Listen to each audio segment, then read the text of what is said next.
Okay, so the subject for today is directly aimed at Spanish people, and this is the problem with agenda, schedule, or diary. So, most times when people from Spain say to me, I need to write something in my agenda, what they really mean is, I need to write something. I am going to start machine gunning the neighbours. That is 5 times now. That dog has started barking as soon as I press record. Definitely going to start machine gunning the neighbours. When a Spanish person says to me, I need to make a note in my agenda, what they really mean is I need to make a note in my diary or I need to write it into my schedule.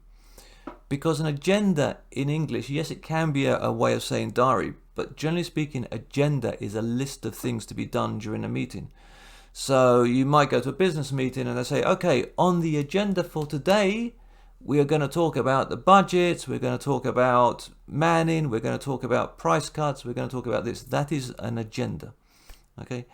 So as a Spanish person, every time you feel the need to say the word agenda, don't. If you mean a diary, as in something you need to make a note of, say diary.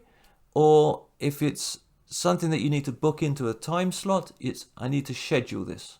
It's not agenda. And not to mention that the word agenda in English also has some negative connotations. So politicians, for example, will often have a hidden agenda. And that basically means they're up to no good. But then all politicians are always up to no good. Hello, Donald Trump, you tosser.